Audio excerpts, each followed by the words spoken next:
Conversar con Mayra Arena es ir al encuentro de un torrente incisivo de experiencias de vida corajudas, donde conviven la crudeza descarnada de las carencias con la belleza atrevida de dar pelea una y cada vez para prosperar.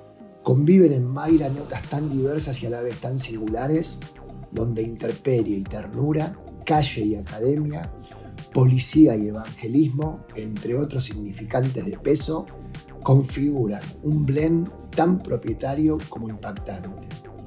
Te invito a su intimidad para que te redescubras y te inspires en el encuentro con ella. Vas a descubrir qué tienen los pobres en la cabeza, como ella enseña, y como ella generó las condiciones para que lo pobre haya sido una circunstancia en su vida, pero no su destino. Vos sabés que yo soy un judío cultural, o sea, tengo el significante judío. Pero no religioso. Soy ateo. ¿Sos ateo? Sí, estudié psicoanálisis. Pero eso es re judío. Claro. O sea, creo que es una de las cosas más judías que tipo, está la circuncisión y estudiar psicoanálisis. Sí, claro. En ese orden. Bueno, hay un texto de Kovaldov que te va a interesar mucho, que ¿sabes quién es Santiago Kovaldov? Súper interesante. Se llama Moisés y la religión monoteísta. No, ese es de Freud, Moisés y la religión monoteísta. Él escribe un libro sobre dos Moisés. Parte, ahora no me acuerdo, Lo irremediable se llama el texto. Ajá. Mira qué lindo texto, Lo irremediable es el título. Pero él hace un análisis de dos representaciones de Moisés, una judía y una católica. Y es muy interesante la lectura cultural que hace de cómo se construye una lógica cultural y otra a la luz de las dos representaciones. Te va a encantar. Es que, en realidad, yo fui a las dos iglesias, evangélica y católica, pues las dos daban cosas. Era la fuente, o en los 90, cuando el Estado no existía, quienes más te ayudaban era la iglesia. Sí. Pero en el catolicismo siempre estaba esto. Primero, la espiritualidad y la relación con Dios. Y en el evangelismo, o lo que a mí me gustaba de la iglesia evangélica, era que siempre, incluso cuando se hablaba de Dios, siempre estaba presente la parte material de la vida. Y la importancia del orden material de la vida, o del orden físico. ¿En qué sentido? Primero, no podés hablarle de Dios a alguien que tiene hambre. Va a estar pensando en cómo llenar la panza, primero que nada. Segundo, no podés hablarle de Dios a alguien que está desnudo o que está harapiento. Tiene que estar vestido dignamente para que la conversación pueda ser, no digo simétrica porque no existe, pero que pueda acercarse a la simetría y que el otro pueda hablar y escuchar y ser una parte activa. Claro. Esa conciencia del mundo material y esa conciencia de la relación con el otro es la que hace que la iglesia evangélica tenga tanto éxito, o una de las cosas que hace que la iglesia evangélica tenga tanto éxito en los barrios pobres y sobre todo sacando a la gente de las adicciones. Porque una de las cosas que más ordena a la iglesia evangélica es cómo vos te comportás cuando haces daño y cómo tenés que reparar si lo haces o cómo evitar hacerlo. Es decir, la base de un buen cristiano que va a la iglesia evangélica es cómo trata a los otros. El catolicismo, amo al Papa Francisco, me mató el hambre también la iglesia católica, está todo re bien, me gusta mucho todo lo eclesiástico. Pero creo que olvida, primero, priorizando lo espiritual, olvida o deja muy relegado lo material, que es importante y que además en el Pentateuco no solo es importante, es un mandato de Dios. O sea, ser fuerte es algo que nos manda Dios y ser fuertes en todos los sentidos.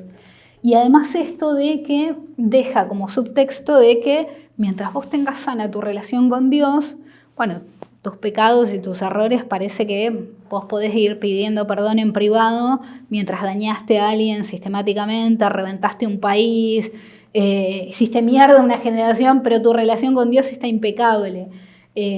Eso para mí desordena mucho o ayuda a que un catolicismo no ordene a las sociedades. No estamos hablando de los curas villeros, de los curas de barrios, sino de cómo se ordena éticamente una sociedad si se apoya 100% en una filosofía más cristiana o más pentateuctica, que a mí es lo que más me gusta. Mayra, en tu experiencia, ¿cómo te encontraste con la ética? ¿Y cómo distinguís, si haces alguna distinción entre ética y moral, que me parece un temazo? Bueno, para mí la moral es lo que hacemos y la ética es en nombre de qué. O sea, vos y yo podemos tener una moral parecida y vos no sé, hacer el bien a un pobre o darle un alimento a un pobre. Y yo capaz que lo hago porque me quiero ir al cielo o porque siento hambre por el pobre.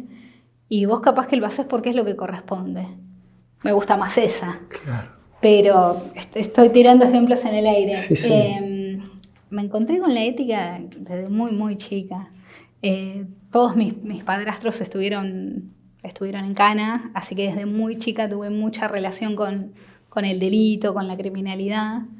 Mi vieja no, mi vieja una santa, pero mi vieja el tipo de mina que siempre anda con ese tipo de hombre. No va a cambiar, te aviso, va a morir igual, porque esa mujer no tiene... O sea, su eros está en el delito. Si vos estás en duda de si un hombre es culpable o inocente, mostrarle una foto a mi vieja. Si mi vieja se calienta, ese tipo... Criminal. Algo absolutamente, sí, no falla esa mujer. Entonces, como mi vieja es de ese perfil, desde muy chica, entendía, por ejemplo, el robo como un trabajo más, o como una salida más, ¿no? Ahí es donde entra el jardín de infantes y la escuela a ser alguien que te explica otra cosa, que te explica el mundo al revés.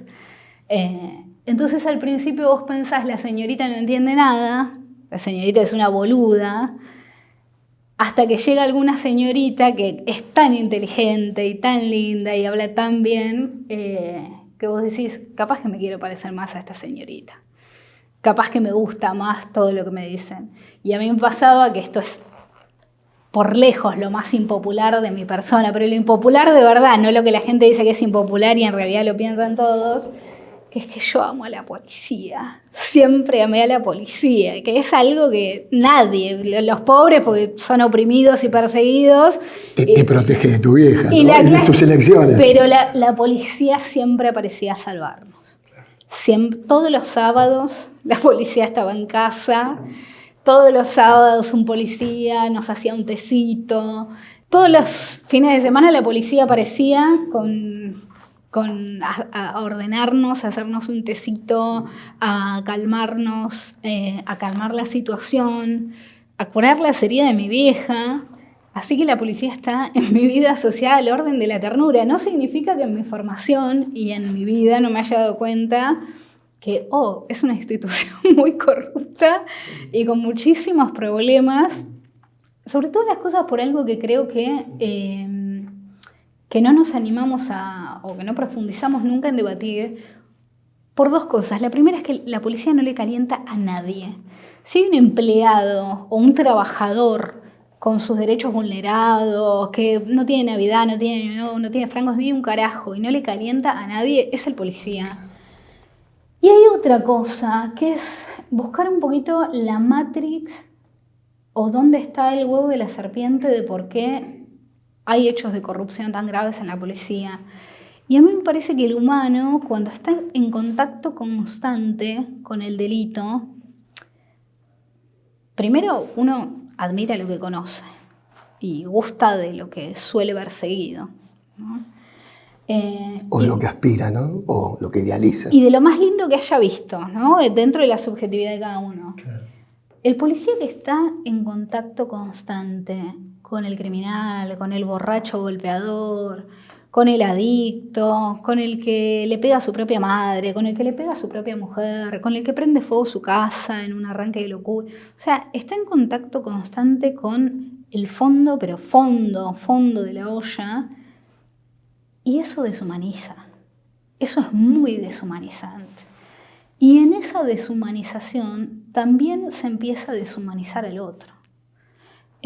Deshumanizarse uno es también perder la capacidad de ver en el otro una forma civilizada.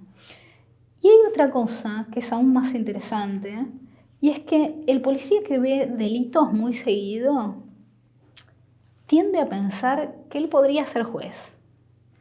Esta es la parte más, por ahí, menos agradable, pero el policía que ve chorritos todo el tiempo, él siente que él tiene la capacidad de determinar quién es justo que se vaya a la casa y quién es justo que se pase una noche en la comisaría. Él empieza a considerar que tiene capacidad de criterio para eso. Entonces, en lugar de llevar el sistema a la justicia, que eso también es algo que funciona bastante mal, pero es decir, en lugar de llegar a todo ese proceso construido hace miles de años en Roma, decide él y hace justicia por su mano propia, ¿no? A veces muy violentamente y casi siempre no tan violentamente, pero sí violentamente dentro de la violencia que está aceptada, que es la violencia contra los lúmpenes. Porque ser cruel contra los negros de mierda, ser cruel contra el que está en la calle, ser cruel contra el que afana, no tiene ningún costo político ni cívico. Vos a un tipo que está en la calle le podés hacer lo que se te cante. Son los negros de mierda de todos. Viste que todos somos el negro de alguien. Bueno, esos están en el fondo, no tienen a quién reclamar. Entonces, como no tiene ningún tipo de costo y como estos tipos están tan quemados de vivir todo el tiempo con el delito y como se sienten capaces de administrar con criterio una justicia propia, lo que ocurre es una opresión sistemática y violenta contra las personas que quieren entrar en un sistema que las ayude a encaminarse a salir de eso. Mirá qué viaje que hicimos, ¿no? Yo te pregunté por la distinción entre ética y moral. y hablamos de la policía, que la amo, y es lo más inmoral que existe, además. Pero bueno, mi acercamiento a eso viene por el lado, desde muy chica, de crecer en un entorno donde el delito era común. Acordate que mi vieja nunca laburó. Los ingresos eran una cosa muy complicada, nosotras salíamos a pedir siempre, pero estaba también esto, ¿no? ¿Por qué comprar cuando conseguís una moneda si podés salir a pedir?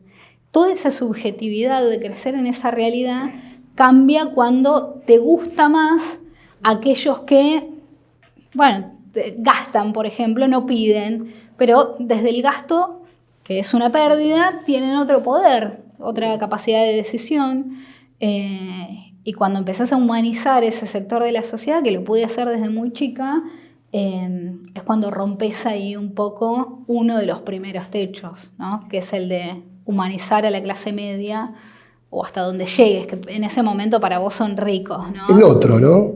El distinto. El distinto. El distinto, ¿no? Pero es bilateral el rechazo y las fuerzas, ¿viste? Se empujan, son fuerzas contrarias. Primero te quiero agradecer la apertura de la intimidad, ¿no? Sí. Porque te recontra. Fíjate que me emociono hablando de la policía. Eso es un corazón reortiva. No.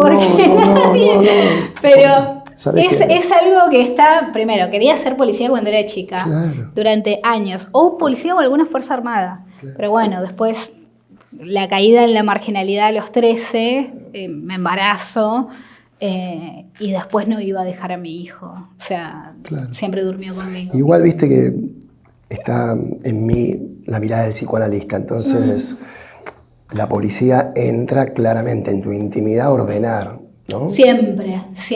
Después está la institución y todo lo que fuimos hablando. No, pero siempre. Claro. Y aparte esto, en las casas muy villeras, por eso yo nunca idealizo la vida en la villa, ¿viste? O estas cosas. Porque, por ejemplo, si hay algo que yo no me banco, que hoy alquilo, por ejemplo, una casa con unas determinadas características, una casa muy sencilla, pero que está, no te digo aislada, pero que no tengo a nadie encima, porque vivir siempre con el ruido ajeno es muy de los que crecimos en una pieza. Cuando vos creces en una pieza, no hay otra pieza donde ir, no hay una cocina donde ir, no hay un baño, es una pieza, es un cuadrado. Nosotros teníamos la cuchita, abajo dormía mi mamá, a veces con un novio, a veces sola, a veces con mis hermanitos, arriba dormía yo. Entonces, todo el tiempo estás con el ruido del otro. Si el otro está cantando, vos escuchás el ruido. Si el otro está cogiendo, vos escuchás el ruido. Si el otro está puteando, vos escuchás el ruido. Y nunca hay un momento de silencio o de intimidad. La policía también venía a apartarnos un poquito y a ordenar eso. Entonces, obvio que en mi vida están como salvadores, pero crecer con tanto quilombo del otro también te entorpece el desarrollo de un amor más grande por el otro. Para amar a la humanidad hay que poder alejarse un poquito de ella. Cuando viajas todos los días en el Sarmiento, ¿viste? Es como que te pinta más el genocida que el humanista. Vos te tomás ese tren y vos decís, acá hay que hacer una cosa terrible. Y no hay que hacerla, ¿viste? Pero bueno, yo me puedo no tomar el Sarmiento todos los días hoy. Claro, en tu experiencia, Mayra, porque es impresionante la travesía que haces desde el ensimismamiento del otro, que saca el lado más genocida. El más asesino. El más asesino. El más asesino. El más sacame de encima al otro, digamos. Por favor, sí. Hasta, ¿no?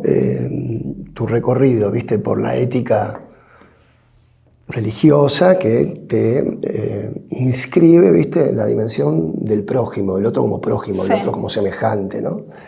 Desde las condiciones materiales hasta las espirituales. Y hay una palabra que decís recurrentemente que es subjetividad, por lo cual en algún momento se te inscribe el registro de la subjetividad. ¿Qué te abre el registro de la subjetividad? ¿Dónde te encontrás con la posibilidad de leerte y leer la subjetividad? Una de las cosas, soy de Bahía Blanca. Yo creo que el lugar de origen es uno de los condicionantes. Por ejemplo, en mis investigaciones sobre pobreza siempre diferencio el pobre del norte con el pobre del sur. Yo soy del sur. Si bien pasamos hambre, yo no sé lo que es estar descalza, porque no existe en el sur no tener una cobija porque te morís. Hay cuestiones estructurales distintas. Lo mismo pasa con el pobre rural, que ahora con esta crisis, por ejemplo, adelgaza porque deja de comprar fiambre y pan y empieza a comerse sus animales. Y empieza a comer huevos, y empieza a comer carne, y empieza a comer leche. Y adelgaza mucho el pobre rural y se pone muy fuerte porque tiene que ir a hacer más trabajo físico. En cambio, cuando tiene plata, vuelve a comprar, va, viene. El pobre urbano pasa exactamente lo opuesto. Ahora que no tiene plata, vuelve al fideo, al pan, al arroz y engorda. En cambio, cuando está más platudo, come no tan mal, come más carne, que en las ciudades es carísima, más huevo, más proteína. Son construcciones que uno va haciendo cuando uno tiene la capacidad de ver. Pero cuando te das cuenta que tenés una subjetividad es cuando te das cuenta que, por ejemplo, hay un sector al que deshumanizás, ¿no? Como soy de Bahía Blanca y como crecí en este contexto, yo era, digamos, porque al día de hoy soy una persona bastante antichorro. Tengo una cosa ahí de no tener una particular dulzura, ¿viste? Como pareció haber en algún momento desde la política con aquellos que cometen crímenes, ¿no? Sobre todo con quienes cometen crímenes violentos, ¿no? Entonces, tengo un costado ahí violento contra ese sector. Pero en realidad creo que la ética es cuando tenés la capacidad de ampliar tu noción de semejante. Porque si yo considero semejantes a mi familia y a mis amigos, bueno, puedo entrar en la casa del vecino y, no sé, prenderle fuego al living, patearle la heladera, quemarle el televisor. Y no pasa nada, porque no es mi semejante, por el motivo que quieras, porque es un chorro. Porque son una familia de chorros. Entonces no quiero que esté en el barrio, entonces trato mal a sus hijos, no quiero que sus hijos se junten con los míos. Y en realidad la verdadera capacidad de ejercer una ética cristiana es cuando soy tolerante con el otro, con el que es distinto a mí, y con el que tiene una subjetividad completamente distinta a la mía. ¿Cómo te entró eso? ¿Cómo se inscribió eso en vos? ¿El respeto o el darme cuenta? La consideración, la construcción del semejante.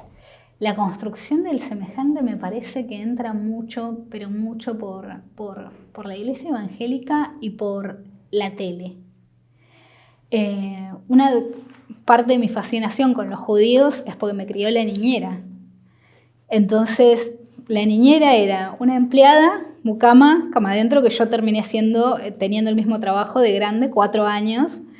Le morfaba todo al patrón, todo. Llamaba a la madre para que viniera y también le morfaba todo al patrón. Y a veces iban al geriátrico a ver a la abuela y también le llevaban comida. Eran nosotros. O sea, imposible en ese momento al menos tener una idea antisemita o de esta cuestión antisemita de los judíos son dueños de no sé qué. La niñera era nosotros. O sea, era alguien que quería entrar a la casa de alguien rico como sea. Bueno, entró como niñera y aprovechaba y vivía ahí, era ella. No importa, era la empleada. Pero, ¿qué importaba? Si bajaba por las mismas escaleras y usaba los mismos baños. Entonces, ver por ahí un poco la televisión y las ficciones constante, la diversidad que existe, ver cómo siempre la diferencia es cuando el otro es distinto, por religión, por política, por clase social. Me educó mucho la tele. Te entraron otras referencias de identificación. Aparte no tenía dibujitos que por ahí si hubiera sido una nena en una familia más sana, hubiera mirado, no sé, ni sé cuáles eran los dibujitos de mi época, pero yo miraba Los Simpsons, que los daban en Telefe. Y los Simpsons son una crítica social tras otra. Apu, que es inmigrante. O sea, también ahí hicieron su aporte. Yo creo que la tele está injustamente puesta en un lugar de incultura o de cultura popular, como para ponerle un sellito peyorativo, no sea cosa que ensuciemos la palabra cultura y la pongamos en la misma mesa donde se sienta el Colón. Y en realidad es una caja de herramientas espectacular. El cine me parece que siempre, hasta la peor película siempre te puede dejar algo. Y uno encuentra y ve esa diversidad de mundos. Y también uno siempre, creo, casi siempre, uno quiere ser como el bueno, ¿no? Salvo ahora hay más ficciones que protagonizan el villano, ¿no? Cuando ves Breaking Bad, por ejemplo, a mí el pelado me cayó mal de entrada, pero bueno, porque me caía mal él, ¿viste? Porque era muy avaro. Pero si no, si te dejas llevar, es como que vos estás del lado del tipo que hace cosas malas, del tipo que mata a un nene, del tipo que, ¿viste? Caga a la mujer, o sea, le miente todo el tiempo. Pero en un cine más tradicional y en una tele más tradicional, me parece que uno, si a mi educación le saco las películas que vi o la tele que vi, creo que no tendría la misma construcción del otro. Mayra, si vas viendo, viste, porque pusiste en tensión contenidos de la cultura pop, digamos, ¿no? Sí, sí, o la alta cultura y la popular. Bien, pero deciste, viste, hubo décadas de héroes, pareciera hoy que hay toda una generación de contenidos más vinculados a antihéroes, ¿no? O gente que tensiona con el sistema, sí, rompe las reglas, cambia las reglas, denuncia las reglas, deconstruye las reglas. ¿Qué vas viendo en términos de, si querés, cultura de época? ¿Cuáles tendencias vas viendo que van? Un chico que hoy, a través del celu o a través de la tele misma. Y a través de las canciones, justo, por ejemplo, Almafuerte, yo no soy rockera, soy de la cumbia. Antonio Ríos es lo más parecido a un padre que yo haya tenido. Pero Almafuerte me entró mucho en la adolescencia, si la podemos llamar así. Y tiene un tema que se llama El Pibe Tigre, que es del año 95, que habla de un pibe que sale a buscar trabajo, un pibe cristiano, a la noche reza, le deja la plata a la mamá. Y dice, sus sueños son de obra social, ¿no? Él tiene un final trágico, no viene el caso. Pero a mí, en ese momento, por ejemplo, encarnaba la realidad de que un pibe que era changarín, que tenía una changa paga todos los días, estaba en una situación crítica, que eso era indeseable, que el pago por día es muy volátil y te tiene con los puntillazos de la volatilidad y de la inestabilidad. Porque si es por días y mañana llueve o mañana me rompo el codo, no me va a entrar un mango durante meses. El sueño de un trabajo en blanco y de un trabajo registrado y de un buen trabajo, donde casi todos coincidíamos en lo que era un buen trabajo, me parece que era algo muy común en la juventud. Y eso es una de las cosas que creo que más ha cambiado. Creo que hoy el sueño es el autoempleo, o el cuentapropismo, o como se llama, el emprendedurismo, ¿no? Que es como más cool.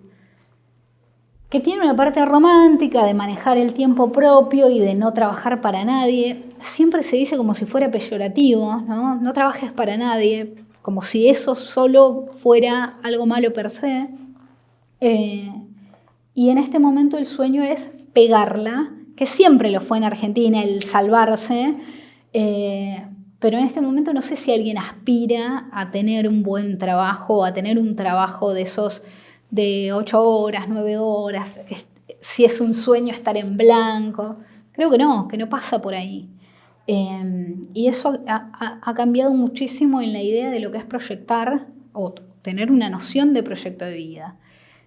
Eso por un lado. Por otro lado, una de las cosas que más me preocupa es que las mujeres nos damos cuenta muy chicas, pero muy chicas, que tenemos algo que quieren los varones, ¿no? No sé, tenés 6, 7 años, 8, 9, 10, si estás criada en un contexto de inocencia y resguardada, pero ya cuando vas a la escuela te das cuenta cómo son los varones con las mujeres. El tema es que una empezaba a hacer uso de esa potencialidad, no necesariamente ejerciendo, pero sí aprovechando ese capital erótico. Es decir, vos sabés que si salís con los labios pintados es más probable que un hombre te resuelva algún problema o te trate bien o te deje pasar en la entrada. Y yo creo que si vos empezabas a hacer eso, por ejemplo, a los 12 o 13 años, hace unos años, hoy lo ves en las nenas a los 8 o 9 años. Yo veo cada vez más temprana la edad donde aparece la erotización o la autoerotización como capital personal para recibir algo de la sociedad, para recibir un trato mejor, un reconocimiento, una mirada, para ser vistos. Eso ha bajado. En cambio, la edad en la que se sueña con independizarse, estabilizarse económicamente, formar una familia, ha subido. Por lo cual te queda una adolescencia que nace horrorosamente en la infancia, en un cuerpo infante, y dura hasta un cuerpo canoso, casi te diría, ¿no? Hay gente que todavía no quiere sentar cabeza y ya se está quedando pelada. Es como no le quedan tantos cartuchos, ¿viste? Te dan ganas de avisarle. Pero bueno, la cultura, ahora la adolescencia es como una de las etapas más largas. ¿Esto lo ves cross estratos sociales Sí. o como particularidades? Sí, porque hay algo que ha pasado, es interesante esto que decís, porque hay algo que ha pasado y es que ahora, por la conexión a los dispositivos móviles, en muchas cosas, esta generación de jóvenes, te hablo de jóvenes en serio, es decir, sub-20, se parecen transversalmente. Les cuesta la empatía, les cuesta la relación con el otro, ni hablar la relación con el otro sexo. Les cuesta mucho no tener cosas materiales, no tener cosas muy bellas. Aún jóvenes de clases medias son inseguros sobre su estética, sobre su cuerpo, sobre lo que tienen. Entonces es una generación que es muy vulnerable. Creo que chicanearlos con generación de cristal es muy desconsiderado porque no crecieron con las mismas cosas que te iban curtiendo. Por varias cuestiones. Primero, crecieron casi sin vereda, porque la casa parecía como más segura. Crecieron con dispositivos móviles, porque el entretenimiento más rápido y más efectivo fue ese. Y crecieron, yo creo, con una generación de padres y madres muy culposos, muy culposos. Yo creo que nunca estuvo tan de moda no educar a los hijos. Y eso me parece un error que tiene la generación anterior que no está reconociendo, ¿no? Es como que incluso culpan de las cosas a los jóvenes. Esto de decirle a una generación, ustedes son lo más, vienen a cambiarlo todo, ustedes me enseñan a mí, en realidad es profundamente egoísta, profundamente irresponsable y deja al chico desamparado porque supuestamente la tiene reclara, ¿no? Y tendría que saber. Y encima converge con otra cosa, que es, claro, toda la vida me dijiste que soy lo más, que la tengo reclara, no me pusiste muchos límites, una autoestima supuestamente inflada, pero deteriorada desde este lado, porque en realidad veo que un montón de gente tiene y puede y hace y yo no. Y por el otro lado salgo al país y veo que no tiene nada para ofrecerme. Veo que no hay un mercado laboral, veo que la universidad ya no es un factor de movilidad económica, es decir, más o menos estudie lo que estudie, no voy a ganar tanta guita. Entonces, soy lo más, pero este país no está a mi altura. Entonces, o este país me debe algo, o este país es una mierda, o hay un cúmulo de todas esas cosas, y entonces en realidad no soy tan de este país o no quiero tanto a este país. Eso en términos de experiencia subjetiva. ¿Qué sentís que va condicionando, modelizando, ¿no? ¿Qué tipo de predisposición emocional, qué tipo de sentimientos, qué tipo de actitudes? Y ¿En los jóvenes? En los jóvenes, yo te diría como subjetividad de época, ¿no? Como subjetividad contemporánea. Nosotros el año pasado, que ya quedó viejo porque ahora todos los tiempos, ¿viste? Hicimos un trabajo con otakus, ¿viste? Yo tengo la teoría siempre de que en la villa, como en todo lugar del mundo, hay diferentes formas de estatus. Y en la villa siempre está el estatus material y el estatus cultural. El material lo han visto todos, es la moto, la gorra de marca, el camperón de River original, que ni la clase media se lo compra y quizás un pibe pobre sí, las zapatillas. Es ese estatus material de, ni bien tengo un mango, me lo gasto en algo que se vea que yo tengo. Pero están los que son la antítesis casi de eso, o que son antagónicos a eso, y son los que tienen estatus cultural, que son los que por alguna conexión, ya sea institucional o de consumo, se sienten más cerca de las clases medias o por lo menos no tan lejos, y que, por ejemplo, cuando yo era chica, el estatus cultural, que el estatus cultural lo ves en las remeras de los pobres. Cuando el pobre dice, me voy a hacer remera con esto, es porque quiere mostrar, che, yo no soy un Boquita, yo soy Pink Floyd, ¿entendés? O sea, yo descubrí esto, yo hablo este idioma. Por eso yo odio los redondos. Esto sí que es impopular. Por eso yo no me banco los redondos, ¿entendés? Porque crecí en un entorno donde, claro, si escuchabas los redondos eras lo más. Si escuchabas Leo Mattioli, como mi mamá, eras un Mersa. Bueno, loco, yo soy Mersa. Claro, ahora, para las clases medias, ahora y siempre, los redondos era re popular, hiper popular. Pero yo crecí tan en el fondo que eso era de prestigio. Eso cambió. Durante décadas fue la música, bandas internacionales, bandas de rock, cierto cine, pero ahora, y voy a lo que me preguntaste, empieza a ser Asia. En los sectores más pobres, el estatus cultural es consumir, por ejemplo, K-pop o anime.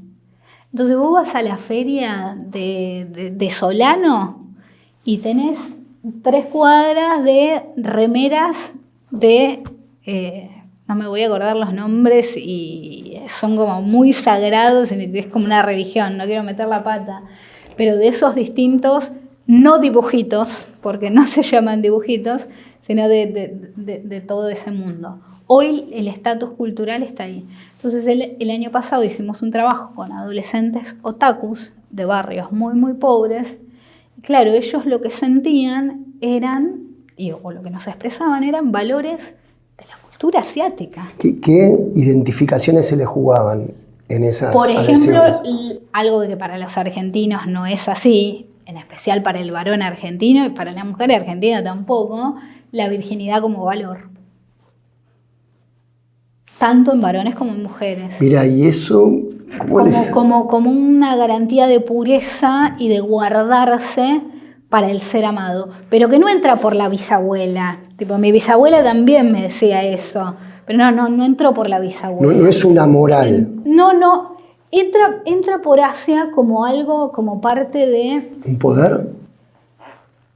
Bueno, es interesante, no lo había pensado así. Pero aparece todo lo que tiene que ver con la cultura asiática, que en la cultura asiática el cuerpo es mucho más sagrado, lo que uno come, lo que uno se mete en el cuerpo. Las chicas se cuidan la piel de una manera casi dictatorial, porque hay que cuidar el cuerpo, porque el cuerpo es templo. Entonces, claro, con recursos limitados eso se recontra complica, pero hay cosas que podés hacer. Por ejemplo, esto de conservar la virginidad. Perdóname, el cuerpo, supongo, ¿no?, que tiene atributos de certidumbre material, y es un capital erótico, como decías, ¿no? Claro, pero en los otaku no.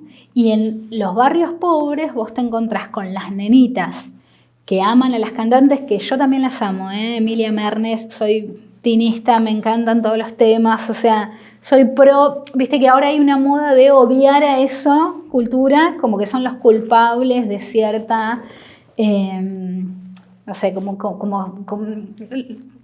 es como cuando fingen, viste la gente que dice cómo vas a ver Tinelli, como si eso fuera sinónimo de que, ¿qué estabas haciendo, boludo? ¿Estabas leyendo la Ilíada? No, estabas en el otro canal mirando Intrusos, que es peor, ¿entendés? Bueno, con la música pasa algo parecido. Ahora, odiar a Emilia Mernes es sinónimo de, no sé, haber escuchado folclore. O patria. Viste que sos el chaqueño palavecino ahora. No te sabes un tema de los santiagueños, pero como bardeás a las cantantes más modernas que tienen una cultura más latina, esto es verdad, bueno, eso automáticamente te argentiniza. Pero viste que hay una identidad que es por afirmación, hay otra que es por oposición, ¿no? Bueno, en esto aparece esto que te digo en los adolescentes, parecerse a Asia y una nueva moral. Lo que más me preocupa es que son tan distintos a otros argentinos que se terminan igualando o emparejando entre ellos, obviamente. Uno siempre busca formar tribu, pero no tienen una alta dosis de argentinidad. Y a mí esto me preocupa. ¿Por qué? Porque Argentina, como país fabuloso que es, tiene la capacidad de aceptarte y argentinizarte, hayas nacido donde hayas nacido.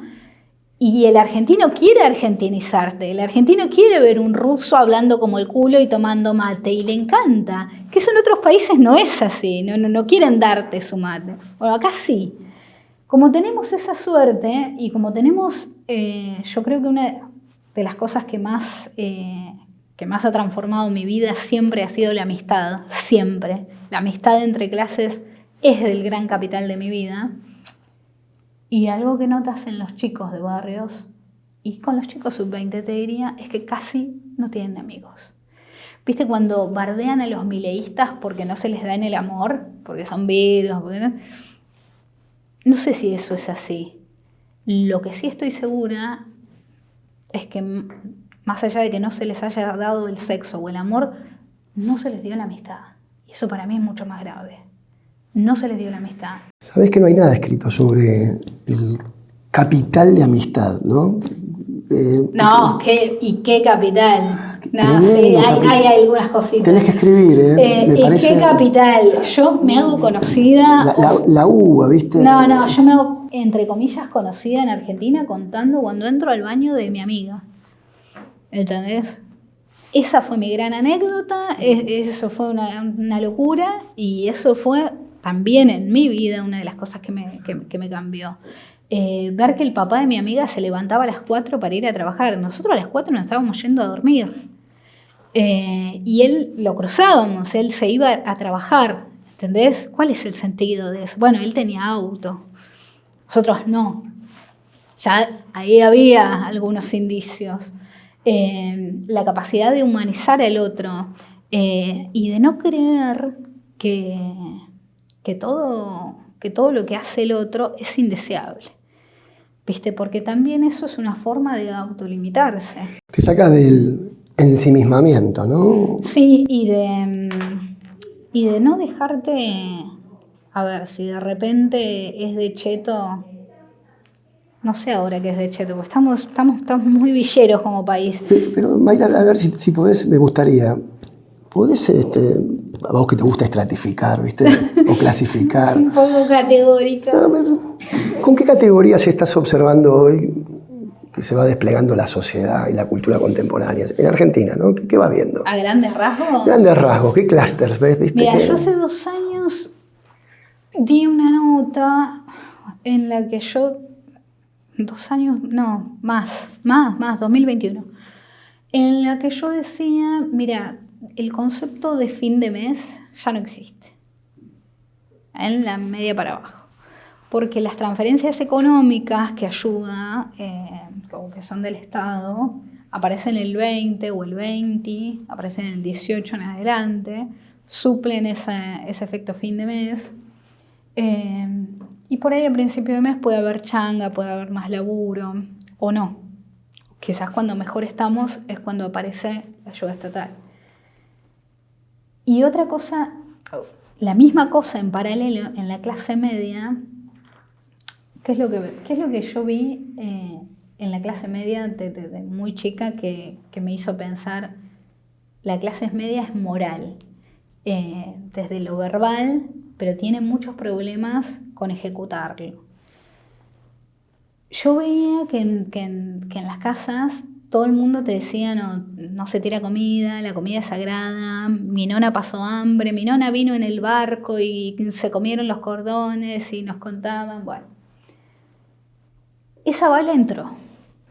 La comida es sagrada, con la comida no se jode, con la comida no se juega. Entró, perfecto. La compartimos y coincidimos.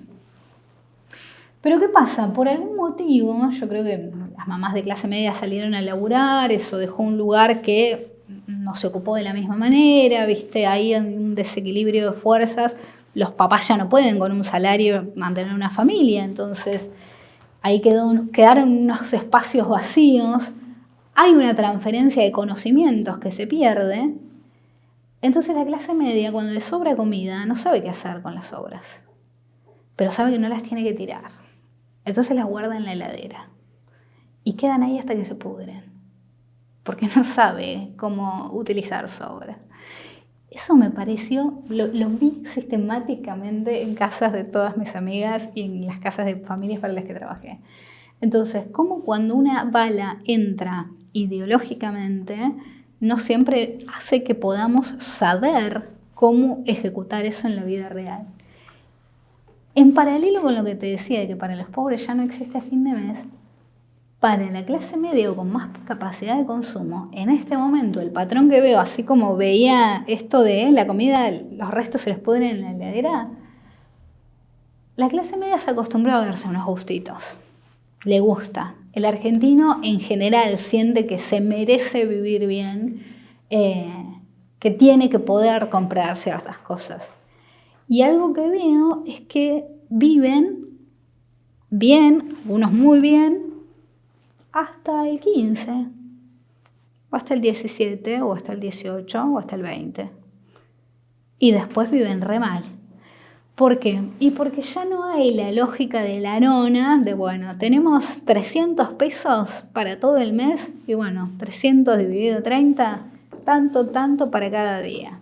Primero pagaban los servicios, ¿no?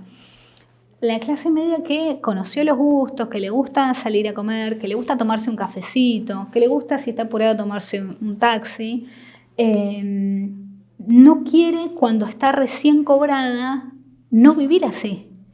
No quiere tener que administrarse para vivir austeramente, pero parejo todo el mes. No, la vive. La sigue viviendo. El tema es que no le da el cuero, pero ni para 15 días. Y a los 15 días, bueno, arroz. O no sé, lo que coma cada familia. Eso me parece fascinante también. Eso lo veo repetirse constantemente y los indicadores nos ayudan también, ¿no? Porque el consumo no miente. Las colas en los lugares son lo más honesto que tienen. Mayra, y cuando vas más abajo, ¿no? En la pirámide social, ¿es una pirámide la pirámide social o es una selva la sociedad? ¿Cómo la configura? Porque pirámide es como... Sí, está como esa idea. Como una geometría que no sé cuánto... Lo que pasa es que ya yo tengo un concepto, porque a mí me gusta inventar mis propios conceptos cuando no encuentro en los elementos conocidos una forma para decirlo. Y yo vengo hablando hace rato de un aclasamiento. A ver, ¿qué es? Yo creo que de la media para abajo nadie tiene 100% lo constitutivo de lo que era una determinada clase social. ¿Por qué? Porque vos, por ejemplo, acá en Cava, te encontrás cantidad de gente de clase media que no es improbable que tenga amigos de clase media alta, que no es improbable que incluso haya viajado al exterior, que es muy de la cultura porteña, que no es improbable que, no sé, esté a 1 grado o 2 de gente con mucho poder y que debe 500 lucas en este momento. Arranca todos los meses en menos 600 y después va viendo cómo la pilotea y nunca termina en saldo positivo. Está sin un mango. Hiper pobre. ¿Hay una psicología, una subjetividad de vivir endeudado? Bueno, yo creo que hay parte mucho dependiendo de la cultura de cada uno. El pobre, para mí, en términos generales, no es tan de endeudarse, porque no es tan de sacar en cuotas. El pobre es pagador. El pobre, es muy común que un pobre, si tiene cierta relación con alguien de clase media, al principio, hasta que entendés la clase media, pienses que el clase media es rata. Porque el pobre vive con todo su patrimonio a disposición, ¿viste? Por eso nadie ama como los pobres. El pobre vende el tele para ir a cogerte. O sea, todo su patrimonio está a disposición de la experiencia. Y tal vez nadie por eso juega deportivamente como juega el que viene de la pobreza. Absolutamente. ¿O es un prejuicio de clase? No, absolutamente. Y cuando es pobreza extrema, yo soy muy de la teoría de Luquitas Rodríguez, de los colombianos juegan sin contexto. O sea, no. Yo no me he dedicado a combatir prejuicios, sino a explicarlos. Porque creo que siempre o casi siempre hay algo atrás. No estamos hablando de estigmas o racismo, no. Estamos hablando del hábitus que se repite. No es una idea imaginaria que haya gente muy pobre que tiene unas zapatillas caras. Entonces, en vez de decir, no, es un prejuicio tuyo, yo me dediqué a decir, che, ¿por qué será que todos hacemos más o menos la misma boludez? Bueno, en ese sentido, cuando el pobre se empieza a relacionar con la clase media, uno ve que la clase media no toca el patrimonio, no vende el tele. No, viste que vos vas a lo de un pobre y siempre está vendiendo algún equipo de música, revoleando una bici, que siempre está el patrimonio en juego como parte de la circulación. Pero la clase media no, tiene un patrimonio dado como intocable, sí, la mesa, las sillas, por precario que sea, y tiene un flujo. Algunos tienen cultura del ahorro o del sostén y habrá un porcentaje que no se toca y otro que se toca, pero vive acorde a ese flujo. Lo patrimonial no se toca. Y esa es una de las grandes diferencias con el pobre. ¿Por qué? Porque con crisis como la que estamos viviendo, los pobres se descapitalizan drásticamente. Porque el pobre no tiene problema, si no tiene para comer, no es que no tiene problema, pero más allá de que lo hace por necesidad, no es tan drástico, no como si un clase media, por ejemplo, si hoy tiene que bajar el modelo del auto o pasar del auto a la moto, lo sufre, y lo sufre de una manera terrible. Entonces, en ese sentido, yo creo que el pobre siempre está poniendo todo su patrimonio en juego, está poniendo todo en el asador y todo está circulando. Está fantástico este punto. ¿Qué implicancias tiene eso desde el punto de vista de las fantasías y los fantasmas, de las, si querés, cuestiones que te alegran la vida, donde se juegan los goces, los placeres, y las cuestiones que te duelen en el alma, te generan angustia, te generan oscuridad? Bueno, a ver, no quiero caer en la boludez esta de que el pobre es más feliz y... No. Sí creo que el pobre está mucho más habituado a la completa incertidumbre.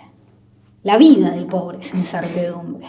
Entonces, cualquier crisis económica la puede paliar, primero porque tampoco además no tiene tanto para perder, y no varía tanto la diferencia, o no hay tantas diferencias, con un país en la cresta de la ola y en otro momento.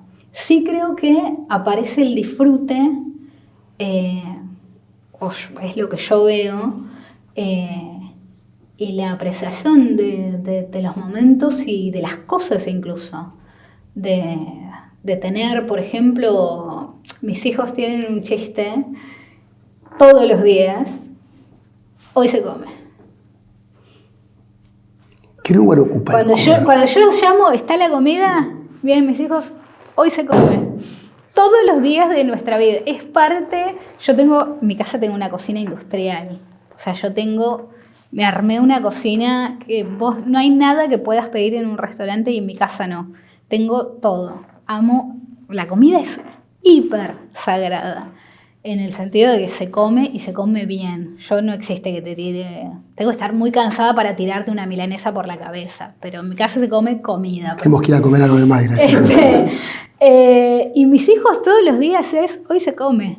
Y en ese sentido y en tantos otros de la experiencia, creo que el pobre por ahí conserva, por ahí, no siempre, pero con más frecuencia conserva eso que tenemos en la niñez, que es la capacidad de fascinarnos con algo que ya conocíamos.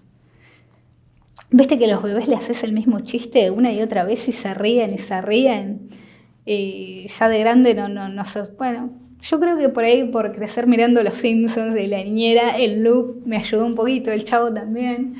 Pero creo que el pobre tiene la capacidad de fascinarse con lo que ya conoce, pero que no siempre está. Entonces, cuando está muy bueno. ¿Y cuando no está? Y cuando no está, no está. Cuando no está, no está. Pero cuando está muy bueno. ¿Qué? Se goza. Yo, el ejemplo que doy cuando hablo de cómo nos cambió la vida a nosotros, el plan Más Vida, Dualde, yo soy recontra dualdista, pues él es el que nos cambia la vida en el sentido de la cotidianidad. Nosotros con mi hermana teníamos una sola campera. Entonces a la escuela yo iba los lunes y el resto de los días iba mi hermana, martes, jueves, viernes. ¿Por qué yo faltaba tanto? Bueno, porque a mí no me costaba nada la escuela. Entonces yo iba un día, ella iba los otros. ¿Qué pasaba? A pedir teníamos que ir las dos. ¿Por qué? Porque yo era la que mejor hablaba, pero mi hermana es bellísima.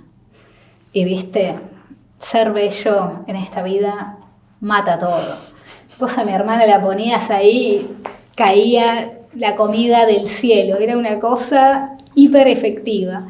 Entonces la tenías que llevar. Entonces yo, que soy la mayor, ¿quién se iba a poner la campera? Obviamente ella. Entonces yo salía muy desabrigada. Hasta mis 10 años me la pasé enferma, ¿no? Y era asmática.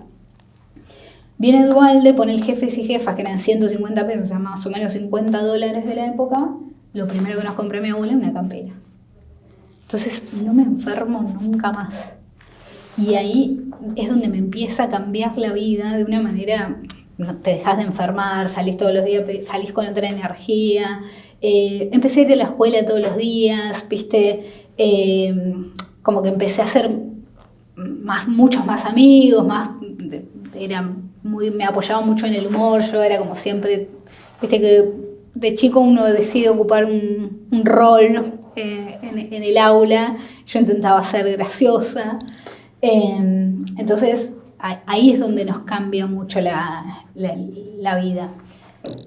Dentro de lo que es la capacidad de saber cuando algo hay y cuando algo no hay, cambia en el sentido de que, bueno, eran 150 pesos.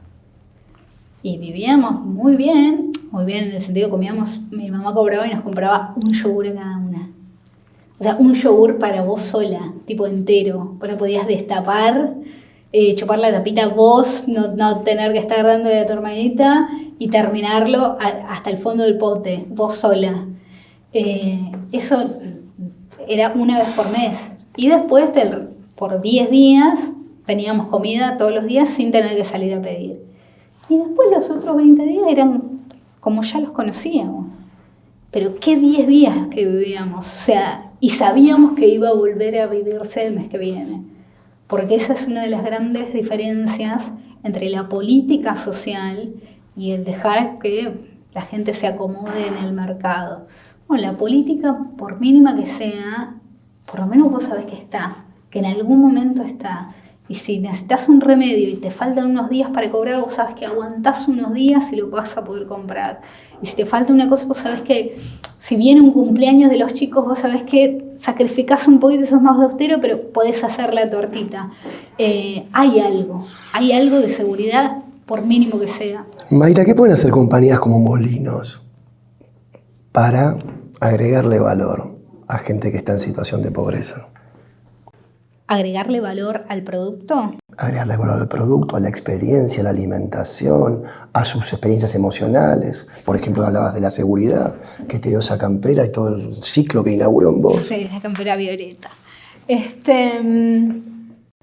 Hoy dijiste, ¿no? Una serie que es Policía, Iglesia Evangélica, Ríos. Más conservadora que la mierda. No, pero me encanta el son. No, lo peor es que últimamente yo estoy muy progre, porque está de Justo moda. ahora. Justo ahora. Llegas tarde, me parece. Llegué tardísimo. Pero te voy a decir algo. Yo progre no voy a hacer nunca, pues ya estoy hablando de Dios y de la policía hace 2 horas. Pero últimamente, a mí me gusta estar siempre con los valientes. A mí me gusta estar en el grupo de los valientes. Yo soy una mina que escucho un ruido afuera y agarro un palo y salgo a ver qué pasa, ¿no? A mí me gusta ser así. Y hoy se necesita más valentía para tener dulzura con los excluidos que para ejercer la crueldad. Entonces, hoy se necesita más valentía para acercarse a la ternura que para acercarse a la violencia. Entonces no es que me hago progre de grande, lo cual sería un horror, sino que creo que en este momento hay que parar un poquito la moto. ¿Qué te conmueve? Las pequeñas cosas, como también me destruyen. Siempre son las pequeñas. Hay un monólogo de Bill Burr que lo amo. O sea, es un tipo que me fascina. En el que dice que cuando tiene que hacer pequeñas cositas, tipo clavarle un mueblecito a la mujer, es lo que más le da ganas de suicidarse. Viste que son esas pequeñas, no ver que hay guerra en Estados Unidos, no, saber que tiene que arreglar la cafetera, ¿viste? Lo comprendo espiritualmente de una manera terrible, pero son también las pequeñas cositas. No sé, ver al maquinista del tren que espera al que está corriendo, o ver al colectivero que ve a alguien corriendo y lo espera, eso me conmueve. Ternura. La ternura. Eso es ternura, ¿no? ¿Cuál es una Y imagen? yo lo encarno en ternura porque para mí ternura es todo lo que sea opuesto a la crueldad. Si vos, digamos, cuando vos buscás antónimos de las cosas, que siempre me gustaba de chica cambiarlos, ¿no? Y no usar los que usaban todos. Lo opuesto a la crueldad para mí es la ternura. Mayra, la última. Viste que vos hiciste muchos movimientos identitarios. digo, de clase, de, si querés, los ejes sobre los que fuiste estructurando tu subjetividad. Sí. De hecho, decías que no eras de las intelectuales en los capitales de origen, sino de los otros, ¿no? En términos de música, no los redondos, sino... No, entonces... Y sin embargo, te fuiste haciendo una intelectual, digo. No, entiendo a lo que vas, sí. Viste que hoy está en tensión la construcción de identidad. Por ejemplo, se discute mucho sobre la autopercepción, ¿viste? Las identidades fueron ganando, efecto de las culturas progresistas, más relativismo y más a la carta y más singularidad respecto de los factores objetivos que construyen la identidad antaño, sí, digamos. ¿Qué ayuda a hacer movimientos en la identidad? ¿Qué te parece que fija, rigidiza las identidades y qué ayuda a que sean más permeables, más plásticas? Yo creo que una cosa que a mí más me conmovió aprender, tener desde muy chica un amigo muy querido, muy femenino, que en un barrio pobre todavía era prácticamente un delito. Y hay algo que rigió la sociedad durante milenios, y es que la biología siempre nos ayudó a ordenarnos, ¿no? Los padres crían a los hijos, las madres amamantan a los hijos que parieron. Cuando envejecemos, esos hijos nos cuidan a nosotros cuidamos a nuestros ancianos, y eso nos ayuda a ordenar y a pensar la sociedad. Y siempre tuvo un conjunto de reglas, ¿no? Cada sexo. Hoy yo creo que aceptamos que sin importar el sexo, hay gente que quiere vivir de una forma más parecida a lo femenino o a lo masculino. Y lo femenino y lo masculino no es del orden de la biología, o lo que vivimos como femenino y como masculino, no es del orden de la biología ni del orden de la religión, es del orden de la cultura. Entonces, cuando a un nene le gusta más jugar al elástico que jugar a la pelota, hace unos años nos podía parecer un horror, y ahora nos parece un nene que es más feliz jugando al elástico, o no sé, el elástico es re de mi edad. O sea que las nenas ahora juegan a hacer trends, que es hacer coreos de TikTok.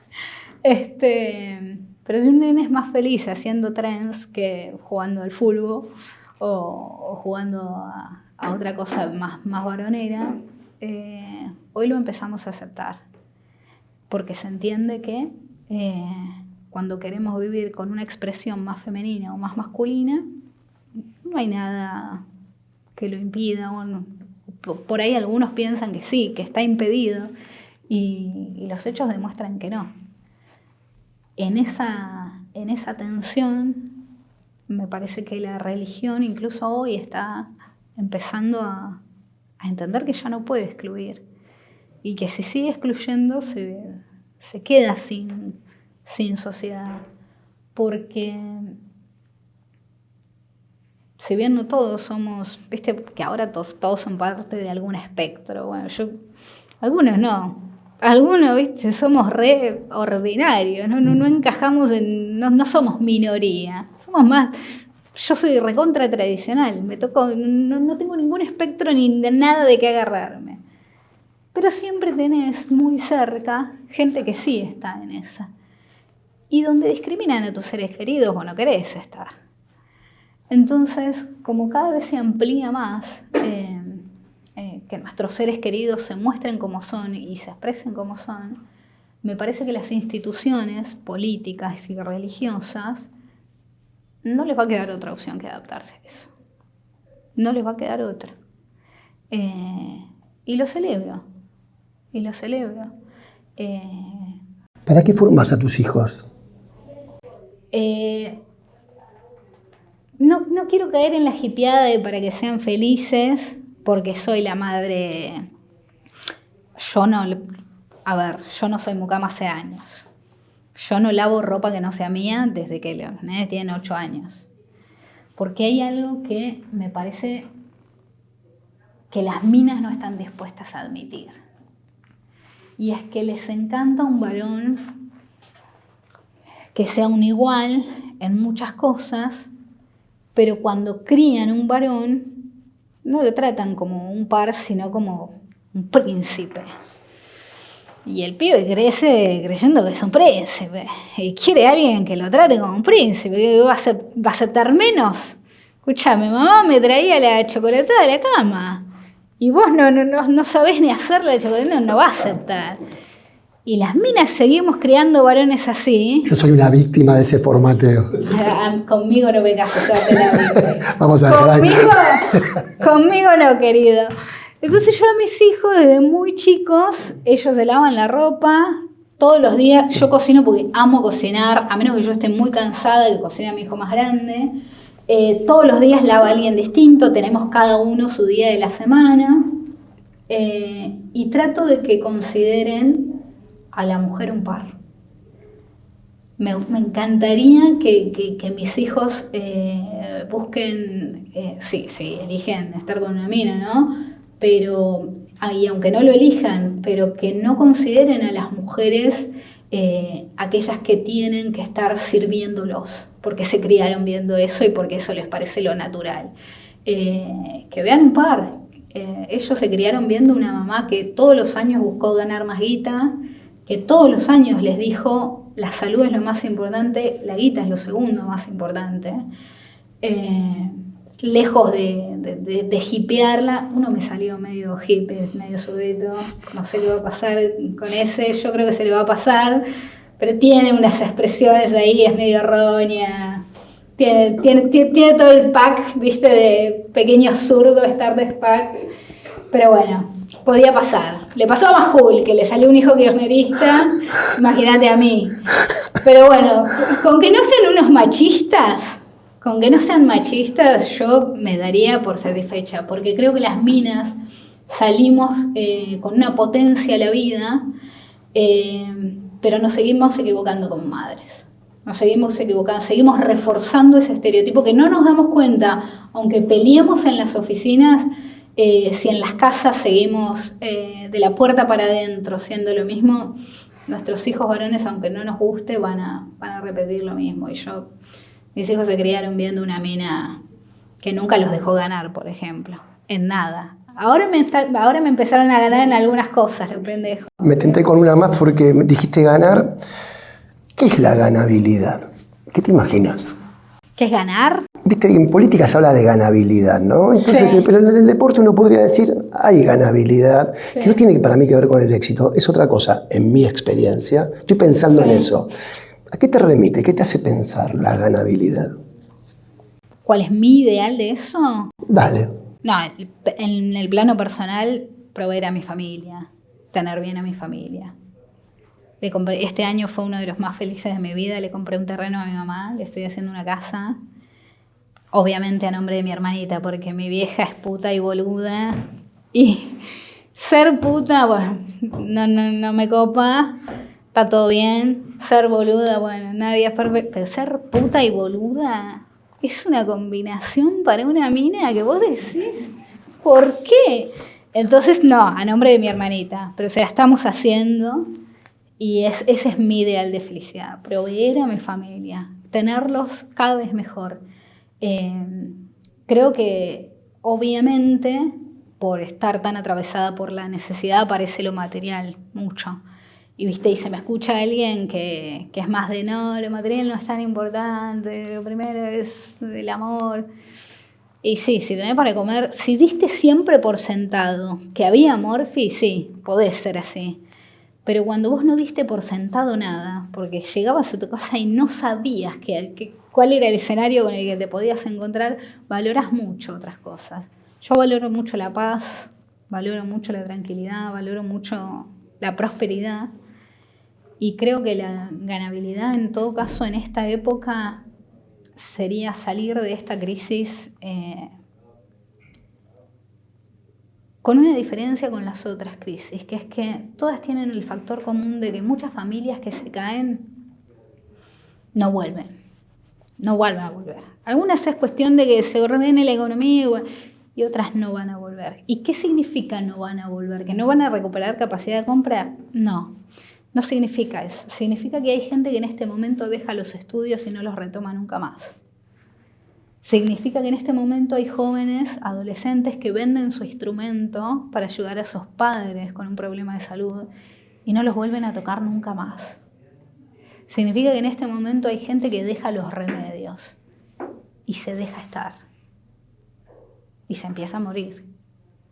Entonces, para mí creo que hay que empezar a capear esta crisis lo más humanamente posible, porque la pobreza denigra y el hambre es una inmoralidad y tenemos que combatirlo. Escuchaste Eso que nos mueve, un podcast original conducido por Fabián Jalife. Si te inspiró, te hizo pensar, te despertó curiosidad o movilizó la imaginación, compartilo con gente que querés y seguinos con la opción seguir en el próximo episodio. Eso que nos mueve es una producción original de BMC Strategy y Jalife Brothers.